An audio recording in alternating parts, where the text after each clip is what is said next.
Welcome to Growth Hack by Poppy Digital. Tips and tricks to master the algorithms from industry insiders. Now here's your host, Julian Espinoza. Welcome back to Growth Hack, where we break down marketing channels like Google, Facebook, Instagram, and show them how to make them work for you. I'm not one to brag or self-promote my wins, but man, am I sure damn proud of celebrating our 1-year anniversary for the podcast. This is our 52nd episode, and I want to thank our producer and the post-production team for all the hard work. It really does take a village. Okay, now to why you're here. The consumer journey. We talked about this back in episode 6, but today we're going to bring on an amazing guest to help us look at the consumer journey from a different perspective. We bring on Ryan Deiss. Ryan is the founder and the CEO of the Scalable Company, digitalmarketer.com, Recess.io, and a founding partner at Scalable Equity, LLC. Welcome, Ryan. Thanks so much for having me. So I'm super excited because you've been in the space for a very long time. You trump how long I've been in the industry. And one topic that I really appreciate that you're talking about that just doesn't get the coverage that I think it should is the consumer journey and really the digital marketing consumer journey. So let's just start for our audience. Can you define what this idea and this concept of the digital marketing consumer journey and what that looks like? Sure. So it's simply just a visual representation of how customers happen, right? It really is as simple as that. It is a visual representation of how a stranger becomes a prospect, becomes a customer, hopefully becomes a raving fan.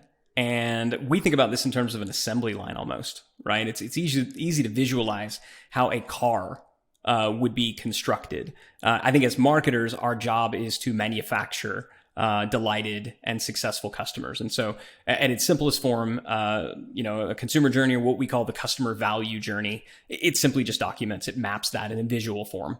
So something interesting that you mentioned is car. I love this example when it comes to buying, when it comes to the consumer journey. Buying a car is really interesting to highlight because it's something that everyone can relate to. And not only can they relate to it, there's so many different versions of what buying a car could look like. Because you could buy a car for your family, for your sibling, a spouse, a child. There's just so many different versions, right? So let's use the car buying example and let's talk about a consumer journey when it comes to buying a car. What could that look like? Sure. So I think anytime you're going to map a consumer journey, you got to ask yourself, what's the end result that we want? Right. So what's the thing we're selling? Right. And then what's going to happen there? So, you want to begin with the end in mind. But then you've got to say, what's the triggering event that's going to cause somebody to enter this? Now, the answer to that question could be, well, it depends. There's a number of things that could happen. And this is what I think is so important. As marketers, when we are mapping customer journeys, it's not one, right? Customer journeys are going to be defined by what's the end result. So your different products or product lines, they're going to have their own, journey maps, but also that entry point. If somebody's coming in and they're looking at buying a new car because their kid just turned 16, well, that's going to be a fundamentally different journey and buying experience than, somebody buying a car because, they got in an accident. And it's going to be different depending on what type of car you sell. It's going to be different if it's a Rolls Royce versus a Honda Accord. So understanding what is the endpoint and what is that starting point? What's the triggering event? That's essential because that's what's going to define everything in between there. You just say, well, then what happens? Then what happens? But you got to know the beginning and you got to know the end. So let's go into some details, right? Because I like this idea of triggering, right? What triggers it? So in the car buying example, let's go. We need to buy a car for a child, okay, offspring, and it's your 17-year-old daughter, okay. So let's start with that trigger point. So some sort of trigger point, I'm going to make up an idea. She got her learner's permit. She just got her license. And mom and dad, me and her, we can no longer drive her. It's not efficient to drive her anymore. We now need to buy her a car. Take it from there. Well, so I think you've got to. So now we've identified, which is really step 0 almost, right, of the process, who we sell into. Right. So being crystal clear on, who is our customer, who's our ideal prospect, who's our avatar. There's a lot of different terms, but you got to know that, right? You need to know that. So great. We have decided that we are going to target parents of new drivers. Now we got to ask ourselves, okay, how are we going to reach them? Where do they hang out? how would we intersect that person with our offer? And that's that first stage is awareness, right? So when it comes to awareness, we can generate awareness through, paid advertising. You could generate awareness through search. You could generate awareness through referrals, right? Awareness can take a lot of different forms, but the ideal point of awareness is going to be driven by your who. And so in that case, maybe you decide to go with a search campaign and you want to, rank for, best cars for 16-year-old drivers, right? So that could be that trigger event. Somebody did this search, right? You could decide that, no, I'm going to have a dancing, a guy in a gorilla suit, spinning a sign in front of the DMV saying, do you have a student driver? Come to Al's car lot. Maybe you want to go more the channel route and you want to go out to driving schools in your area and you want to do a co-branded campaign. Again, once we identify our who, then we can simply say, where are they? How do I know they're there? And what's the best means to intersect them? But now you figured out step one. And there could be multiple of those that all then go to the next stage. But understanding that first one is the first step of the process. It's really interesting how the internet has shaped this consumer journey, right? Because the consumer journey was not what it was 30 years ago, right? It's dramatically changed. And so there's just so many different steps to this process at this point. And one of the things that I've leaned into recently, it has been YouTube. So what we're seeing is a lot of, in this case, not necessarily buying a car, but like in other examples, like people who are reviewing products, right? And like, hey, is this product good? Is this product bad? And it's like YouTube almost becomes this place in this, like a stop point during the shopping phase where it's like, okay, I checked out the product. I liked it. I like the price point. I read a blog post on it. Let me do one final check.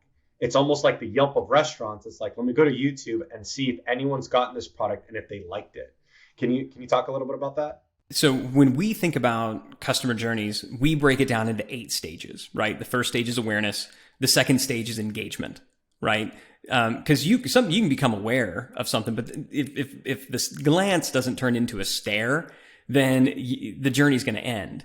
And so that engagement or re-engagement, right? So somebody was initially aware, maybe they came out to the lot to look around, but they didn't buy, right? That is where things like making sure that, you're doing YouTube advertising. Because if somebody is looking for it on YouTube, they're engaged. Retargeting is, even in a post, in an iOS 14 world, right? Doing some form of retargeting so that you can follow up. Follow up email marketing. Like all of these things are critical for engagement because we know this, right? The sale's not going to occur on the very first interaction. So we need that ability to do it. And the beautiful thing about digital is there's just so many new channels where you can intersect after the fact. There's so many other opportunities, whereas in the past you would have been fully reliant upon a salesperson to do a follow-up phone call, or follow-up direct mail or a postcard or something. But what you said about YouTube, our single best source of our single highest ROI traffic channel is YouTube retargeting, right? Paid. Like obviously emails to the house list is going to ROI at the highest. That's not really fair. But if you think about paid channels, nothing generates a higher ROI for us than YouTube ad retargeting. It's brilliant. It makes a lot of sense because you're on YouTube for whatever reason, but you just saw something, but now you have to watch that commercial, right? So it kind of goes back to paid programming TV. It's like you have to watch that commercial before you get to it. So it's like you're forced down it. And if you do a good, effective job in the creative, right? If your creative's interesting and worthwhile, sometimes I find myself sitting there for longer than the 5 seconds where I could have hit skip already, right? Because I was already interested in the product, and now it's like another really interesting creative. So that totally makes a lot of sense. So okay, we talked about this idea of a buy as a parent buying this for a child, and you brought up some other circumstances. You brought up a circumstance where like someone was maybe in a car accident and their car was totaled by the insurance company, and they've got this big check that they have to now go and spend and go buy a car. The buying cycle the consumer journey for that, I would assume, is less because now there's an urgency, right? The trigger point is an urgency that now, hey, I had my rental's running out for my car company. I need to go buy another car. Now there's this urgency to buy a car. So maybe can you lean into this idea of how a customer enters or how a customer's trigger changes the consumer journey? Sure. And one aspect, and you mentioned it, that the triggering event, that initial stage of awareness. So having clarity around that is so important. It doesn't just inform the sales cycle and the speed of it. Because yeah, I mean, somebody who is, has a new driver and you're going through driving school, I know I got a 15-year-old, right? They signed up for driving school when they turned 15. I'm not going to buy them a car until they're 16. He's talking about a year. Right? That sales cycle is going to be a lot longer than the person who got into the car accident and they need a new car now because they can't get to work, right? Obviously, it's going to inform the sales cycle. The other piece that it's going to inform, and this is so incredibly important, is the messaging. When I see marketers, when they are putting together a generic customer journey, so people see this ad and then they come to the lot, and then they do this. What they fail to do is they fail to have consistency of messaging throughout the journey based on the triggering event.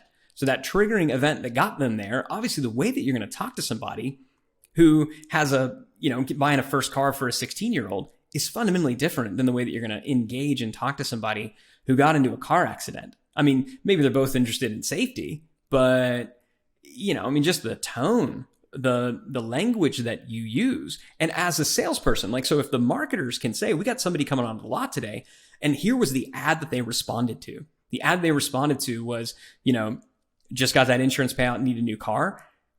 Talk to them about that. Here's your scripting. I think marketers need to get involved in the entirety of the customer journey, not just the initial awareness and engagement. If you've got a sales motion, marketers should be providing the salespeople with the messaging so that what they saw in the ad is consistent from the phone call to the conversation to everything throughout. So it informs timing. It also informs messaging.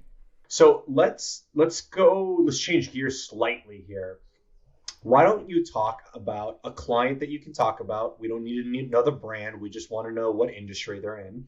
And let's talk about some touch points through this consumer journey that we may not have thought to implement, or that weren't immediately obvious, and that they became obvious once you did it. And let's kind of talk about that.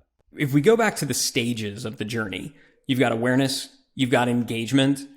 Subscribe is a biggie, right? You've got to capture their contact information so you have the ability to follow up. Then we have what we call the convert stage. And the convert stage, this one is really, really important. The convert stage is where you ask the prospect to make a micro commitment of time or a micro commitment of money. As humans, that's how we show commitment. We show it in our calendars and our wallet. So it could be as simple as tracking, okay, they actually showed up for this webinar. So let's say we're doing webinar selling, right? Selling high-end services or something like that. Somebody registering for a webinar, that's a subscribe stage, check. Somebody actually showing up for it, now they're making a commitment of time. What I see a lot of times when you look at these journeys, somebody is basically going from awareness all the way to the ascend stage, where it's like, hey, nice to meet you, let's get married. And they wonder why it doesn't work. Well, if you look at the journey, there's 2 stops along the way. Hi, nice to meet you. 2, let's get married, right? That's why it's not working. So bringing in the convert, the subscribe stage, so you have the ability to follow up, and that convert stage, so that you get that micro commitment, that confirmation that it's okay to ask for the order. But there's one in between the convert stage and the ascend stage where you ask for the order and then you do upselling, and that's the excite stage. And the excite stage is the one that everybody forgets. That is, how do we know, what must this prospect do, this customer do, to let us know that they're into it, they're excited. And the best example I can give you is from Tesla, right? And this is not a client. I don't have full transparency. I'm not a client. Yeah, not a client. I don't even have clients. The only marketing work that I do is for my portfolio companies that we own. But I can tell you what it was as a consumer. So have you ever done a test drive with Tesla? No. So if you do it, and it's worth doing because it's fantastic. I assume that they still do this. So you go and you do a test drive, and it's like a normal test drive. right? So awareness, okay, it's a big brand. Everybody's aware of it. Engagement, that maybe they've been looking on YouTube and checking out Tesla's, subscribe stage. They go online to book their test drive and their appointment. They actually show up for it. Now we've got convert because there's that commitment of time and you're doing the test drive. So the test drive for Tesla is that convert stage in the customer journey. But when you do the test drive, what they have you do is this thing called a launch. And a launch is where they take you off to a back road and they just have you floor it. And you feel what like 0 to 60 in, 2 seconds feels like, right? But something happens. The salesperson will look at you after you do this, and I experienced this, and they say, pretty kind of like having your own roller coaster, huh? Pretty cool, right? And when you go, yeah, that's when they know we've triggered the excite stage. That is script. And so in any customer journey, there is that moment when the aha happens, right? And so if you can identify in the sales process, and it's easier to do if it's face to face, right? But it's when I ask this question, if they respond in the affirmative, we got it. When we do this and they do this, we got it. Online, it's a little bit tougher if you don't have the direct, but you could say when they get to this stage, right? If they complete this much of the process, we know they're excited. Clearly something has happened to show us that they are excited, but tracking and measuring that I found is actually more predictive than even some initial sales to find out, is this going to be a high average order value sale? And is it going to be a sale that sticks? So don't neglect the excite stage. It's really interesting talking about the parallels from in-person to online. They exist. We just got to draw the parallels and figure out how to create the same environment, but create it on the online digital version. Generate that excitement. I think you're doing something really special with Digital Marketer. And I hope I can get access to this when it comes out. But you have a consumer journey template, and I'm dying to get my hands on this. Can you talk to us a little bit about that? Yeah, it's a simple, we call it the one-page marketing blueprint because I truly believe that for every business, the very first step is visualize how customers happen. Until you visualize, until you document, you can't optimize, right? That's the key, right? You first have to visualize, then you can optimize. And to make this easier for folks, we have produced a tool. It's totally free at digitalmarketer.com. And it is our customer value journey template. It is the same one that we use at Digital Marketer, that we use for our portfolio companies to visualize customer journeys. What I will simply tell you is if when you go and register to get it, print out multiple copies, get multiple copies, because no business should just have one journey, right? No business should just have one journey. Have them, and then go through. And when you're building your metrics and your dashboards, come up with not just vanity metrics, but okay, for this first stage, how do I know this is working? And for this next step, how do I know this is working? And build dashboards around that so that you can figure out where the bottlenecks in the journey, and that's what informs your optimizations, right? That's all we do. It is as simple as that.